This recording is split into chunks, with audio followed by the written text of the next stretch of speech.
নমস্কার, আমি ডক্টর সুপ্রিয় সাহা। ডায়াবেটিসে কি লাইফস্টাইল পরিবর্তন দরকার এবং কি খাওয়া দরকার, কোন খাদ্য ভালো কোন খাদ্য খারাপ, সেই নিয়ে কিছু কথা বলবো।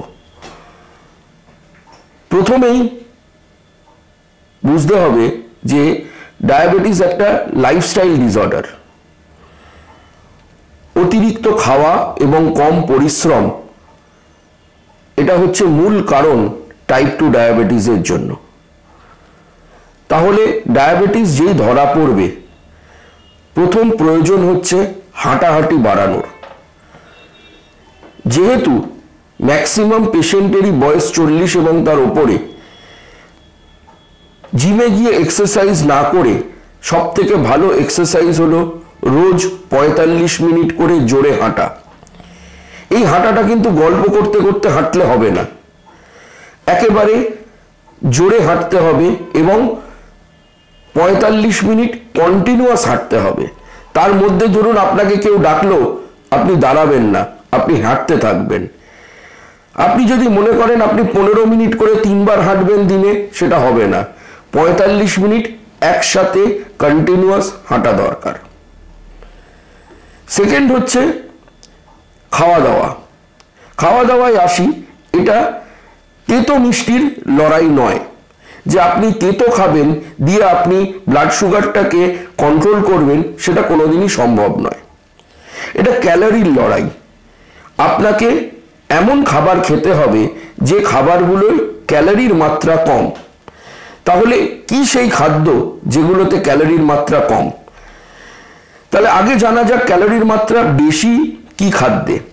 সব থেকে বেশি ক্যালোরি থাকে তেল, ঘি, মাখন বা ফ্যাটসে।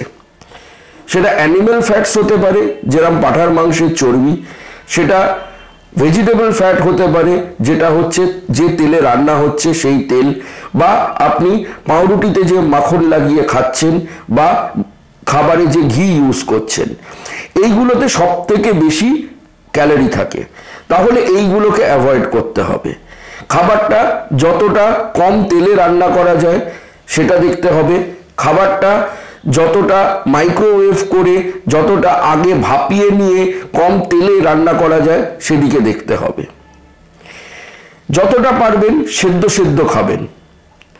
সেকেন্ড, যেগুলোতে ক্যালোরি বেশি সেগুলো হচ্ছে কার্বোহাইড্রেটস। কার্বোহাইড্রেটস মূলত বাঙালিদের বা ইন্ডিয়ানদের ভাত এবং রুটির সাথে আসে। তো ভাতের পরিমাণটা আমরা অনেক বেশি খাই, যে কারণে কার্বোহাইড্রেটের মাত্রাটা বেশি হয়ে যায়, ক্যালোরির মাত্রাটা বেশি হয়ে যায়। তো সেখানে ভাতের যে মাত্রা সেটা কমাতে হবে। কতটা কমাতে হবে? মোটামুটি আপনি এক হাতে যতটা ভাত তুলতে পারবেন, রান্না করা ভাত, ততটাই আপনার খাদ্য হবে সারা দিনে। তাহলে এত কম ভাত খেলে তো খিদে পাবে। তাহলে পেট ভরাটা কি করে মেনটেন করতে হবে যাতে বারবার খিদে না পায়? সেখানে সবজি খেতে হবে। তাহলে সবজি পরে আসছি।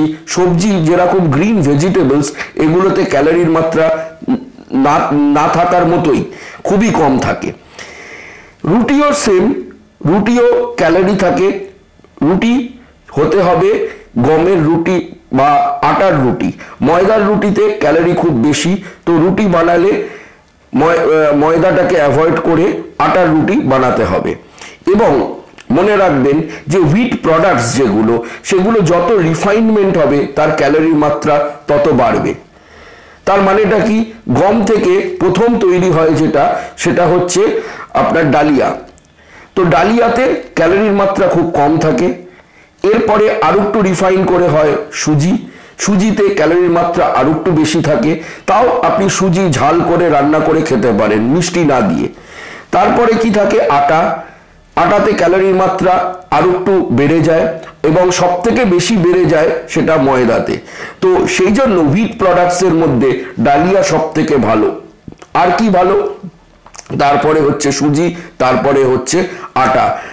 রিফাইন্ড ময়দা না খাওয়াই ভালো। এবার আসুন ভেজিটেবলস গুলোতে বলছিলাম। তাহলে ভেজিটেবলস এর মধ্যে সবুজ গ্রিন লিফি ভেজিটেবলস, সব রকম শাকপালা, এগুলো খুব ভালো। এগুলোতে ক্যালোরি থাকে না। এর মধ্যে আপনি যত রকম শাক আছে সব খেতে পারেন, পটল, ঢেঁড়স, ঝিঙে, ফুলকপি, বাঁধাকপি, উচ্ছে, করলা, লাউ, পেঁপে, কাঁচা কুমড়ো, এগুলো সবই খেতে পারেন, ডাঁটা, এগুলো সবই খেতে পারেন। এখানে মনে রাখতে হবে যে ধরুন আপনি 100 গ্রাম ভেন্ডি খেলেন, কি 100 গ্রাম পটল খেলেন, বা 100 গ্রাম করলা খেলেন, ডায়াবেটিসের ক্ষেত্রে কিন্তু তিনটেই আপনাকে একই রকম ফলাফল দেবে। তো যদি তেতো খেতে আপনি ভালো না বাসেন, জোর করে তেতো খাওয়ার কোনো মানে হয় না, জোর করে নিম পাতা খাওয়ার মানে হয় না। নিম পাতা খাওয়াও যা, পালং শাক খাওয়াও তাই। তাহলে অ্যাভয়েড করবেন কি কি? অ্যাভয়েড করবেন মেনলি আলুটা। আলু, তাও যদি আপনার ডায়াবেটিস কন্ট্রোল থাকে, আপনি সারা দিনে 25 থেকে 30 গ্রাম আলু খেতে পারেন, তার বেশি নয়। তো বেশি আলু খাওয়া যাবে না, বেশি আপনার মাটির তলার এই জিনিসগুলো খাওয়া যাবে না। সেটা হচ্ছে বিটরুট, এগুলো বেশি খাওয়া যাবে না, গাজর বেশি খাওয়া যাবে না, মূলো বেশি খাওয়া যাবে না। কিন্তু ধরুন আপনি চাউমিন খাচ্ছেন, চাউমিনে একটুখানি আপনার গাজর দেওয়া আছে, সেটা আপনি খেতে পারেন, তাতে খুব একটা হেরফের হওয়ার কথা নয়। তবে কতটা চাউমিন খাচ্ছেন সেইটা খুব ইম্পর্টেন্ট, কোয়ান্টিটিটাকে কম রাখতে হবে। নেক্সট আসছি আপনার দুধ কি খাওয়া উচিত? ডাবল টোন দুধ, যেরকম আমুল তাজা। কোনো রকম হেলথ ড্রিঙ্কস চলবে না। ডায়াবেটিসের জন্য সব থেকে ভালো হেলথ ড্রিঙ্ক হচ্ছে ছাতু। কোনো রকম অন্য কমার্শিয়াল প্রিপারেশন না খাওয়াই ভালো।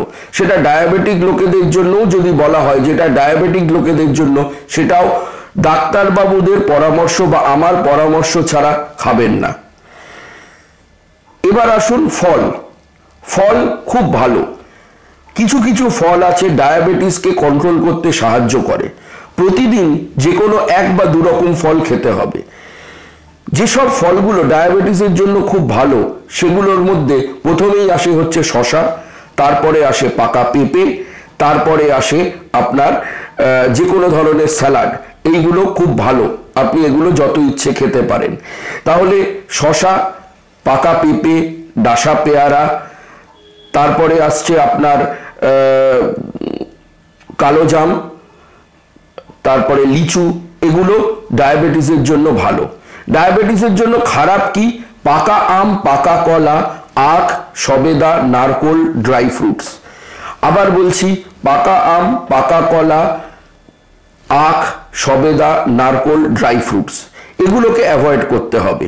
এবার আপনি মনে করুন, আপনি বলবেন যে আপনি 2-4টে অ্যালমন্ড খান রোজ, ওই 2 থেকে 4টেই রাখবেন, তার বেশি খাবেন না। ড্রাই ফ্রুট, স্পেশালি খেজুর, এগুলোতে প্রচুর ক্যালোরি থাকে। কাজু বাদাম, কিশমিশ, এগুলোতে প্রচুর ক্যালোরি থাকে। আপনি চাইলে 4টে আঙুর সারাদিনে খেতে পারেন, কিন্তু 4টে কিশমিশে ক্যালোরির মাত্রা অনেক বেশি হয়ে যায়, তো ওগুলোকে অ্যাভয়েড করাটাই বাঞ্ছনীয়। নেক্সট আসবো আমরা যে অন্যান্য ফল, যেরকম লেবু, সব রকম লেবু খেতে পারবেন, আপেল খেতে পারবেন, মেলনস, যেরকম ওয়াটারমেলন মানে তরমুজ খেতে পারবেন, তারপরে আপনার ফুটি খেতে পারবেন। এই সব জিনিসগুলো সব রকম খেতে পারবেন। আচ্ছা, তবে রোজ যেন আপনার ডায়েটে একটা বা 2টো করে শসা থাকে। টক দই খুব ভালো, প্যাস্চুরাইজ টক দই খাওয়া, দুধ খাওয়ার থেকে টক দই খাওয়াটা খুব ভালো। আর সব থেকে ইম্পর্টেন্ট জিনিস যে জল খেতে হবে। অনেক সময় আপনার মনে হবে যে আপনার খিদে পেয়েছে, কিন্তু আপনি যদি ঠিকমতো হাইড্রেশন মেনটেন করেন, ঠিকমতো জল খান, তাহলে আপনার এই খিদেটা থাকবে না। তো জলটা বেশি করে খেতে হবে।